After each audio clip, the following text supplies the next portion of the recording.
Knowledge is coming at such a speed, in fact, like the speed of thought.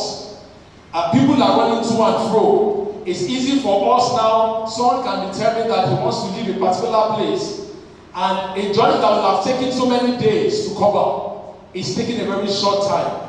Technology has made it so that there are no walls and no barriers again. Knowledge is increasing. People are running around. I was listening to someone who was talking about these guys that make phones, Samsung. I was talking about their lab abroad. I was in Korea. I was saying how every 6 months a new model will always come out. And this is happening everywhere, where there is so much of knowledge. We can sit in our houses, we can sit in the comfort of our houses, and whatever it is that you need to find out, right there in the comfort of your room, you can find it out. Whatever it is that we need to know, people are constantly, day and night, seeking for new knowledge. People are constantly running to and fro. People are constantly trying to make what they have done, trying to make it better. All of these things are happening. Why? Because Daniel has been told that we're in the last days. We are in the last days. And the Lord will prepare us in the name of Jesus. Let's press forward. How do we know that we're in the last days? Romans chapter 11. Romans chapter 11, verse 25. Romans 11:25.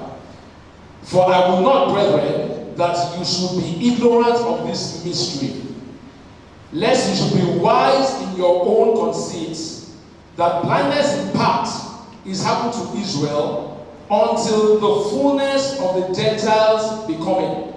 And so all Israel shall be saved, as it is written. The fullness of the Gentiles has come. What that is telling us, Paul was discussing and talking about the fact that God grafted us in at the expense of his people Israel, Romans chapter 9 and 10, at the expense of his people Israel, so that they can see and they can understand that even this gospel is supposed to be preached to the Gentiles. However, the fullness of the Gentiles simply means that the whole of humanity has been explored. In fact, when I was studying this, I found out that they say, what historians and archaeologists say, is that there are only 2 tribes within the Amazon forest that have not been explored at all. That is, nobody knows anything about them. Nobody knows anything about their culture. Nobody knows anything about what they do. That the whole of humanity has actually been explored. People have been able to go to countries and towns and various locations to find out what the people there do, what their culture is like. And indeed, the fullness of the Gentiles has come. This is an evidence that indeed we are in the last days. The whole of humanity has actually been discovered. How do we know that we are in the last days? Genesis chapter 11, verse 6. Just come with me. We remember this story. And we remember that the Bible says that the Lord said, behold, the people is one, and they have all one language, and this they begin to do. And now nothing will be restrained from them which they have imagined to do. We know now that the language barrier that the Lord put and allowed to happen in Genesis chapter 11 verse 6 has been removed as we speak. That language barrier that made men not understand one another again, so that they were not able to work in unity, to carry out whatever project, or to carry out whatever their thoughts were, or to carry out whatever it is that they had planned. That barrier is being removed. I mean, today we have the Google Translator, where you can speak into any language, and then you can get the translation of that language. So once again, we see that by virtue of knowledge, that language barrier has been broken. Now, what does this mean? It means that once again, people will be able to come together, and they will be able to think thoughts. They will be able to walk by the power of unity, and then they will be able to do things. What they do is not what really matters. They will be able to carry out projects together, and because there will be understanding, whatever it is that they have decided to do, because of the power of unity, they will not be restrained from being able to do it, just like it happened before. Don't forget that I said that history always has a way of repeating itself. These are the reasons why we know that we are at the end time. But my final point in this area is very interesting, and it also makes me glad. Deuteronomy chapter 4. Let's just study the Bible a bit here. Deuteronomy chapter 4, and I'll read verse 30. And I'll just press on with my points. When thou art in tribulation, and all these are come upon thee, even in the latter days, if thou turn to the Lord thy God, and shalt be obedient unto his voice. Verse 31. For the Lord thy God is a merciful God, he will not forsake thee, neither destroy thee, nor forget the covenant of thy fathers, which he sware unto them. People are also going to be willing to turn back to the Lord in obedience. People are going to be tired of deceit. People are going to be tired of falsehood under any guise. People are going to be tired of people deceiving them with all kinds of things. And because of that, because of the tribulation that they will go through, because of the trouble that this deceit will bring on them, there will be a time when people, and it's happened already, will want to listen to the true word of God. There will be a time when people will want to listen to the true doctrines of the Spirit of God. There will be a time when people will say that, yes, I am tired of all of that which is going on. I'm ready to obey the Lord and to do his biddings. And that's where we come in. That is why I know, I understand that multitudes of people shall be saved. Actually, what this does is that these are the days that we have the most opportune time to tell people about Christ. Wherever we find ourselves in the marketplace, wherever we find ourselves in our houses, because of the fact that people are going to be tired and are going to turn around and come and meet us, there will be a serious desire for obedience. It gives us such a great opportunity to begin to tell people about the saving grace of Christ. And for me, this is really happening. I don't know whether you have experienced it, where people will come to you and say that, look, there's been so much of noise going on. Can you explain to me what is happening? Can you give me a direction? Can you help me to see how I can survive this? We should not shy away from it, because everything that is happening will give us an opportunity for such a time to be able to win souls. Actually, we will find out that multitudes of people are going to be saved in the end time.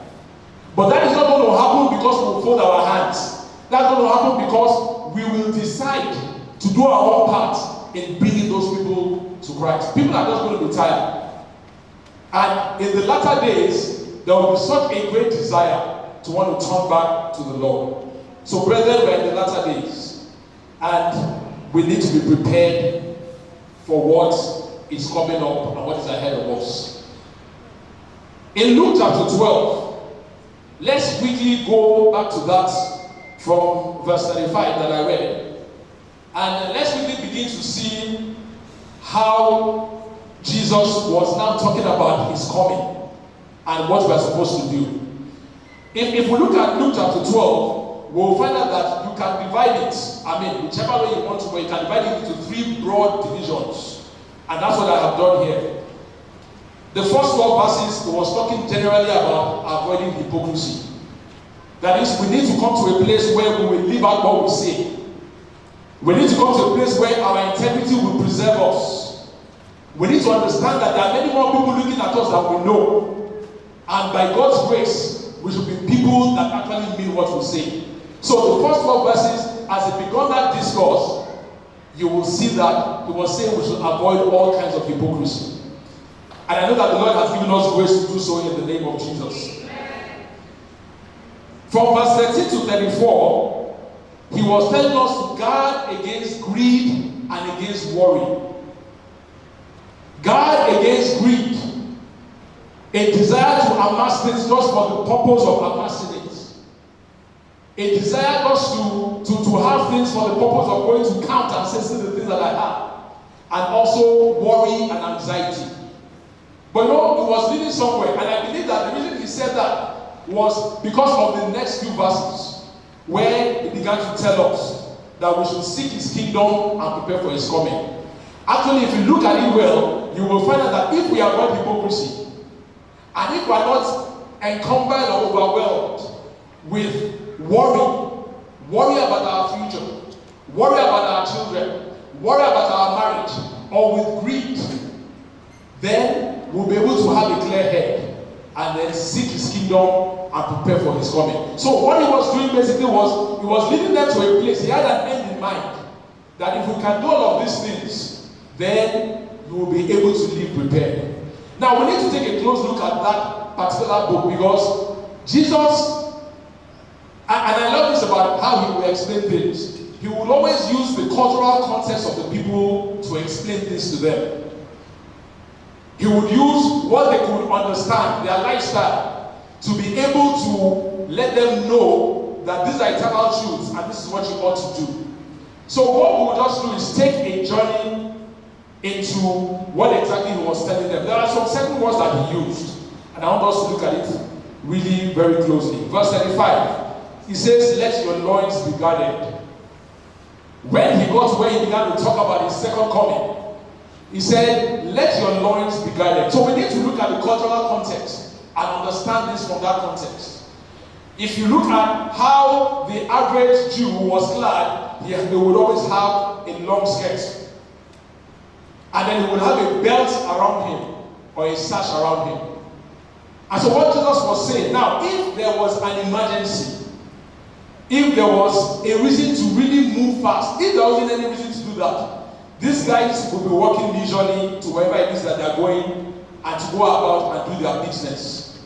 But in the event that there was an emergency, what they would do normally is they would take that part of the garment that will slow down their speed, tuck it into their belt, and then move at a fast rate.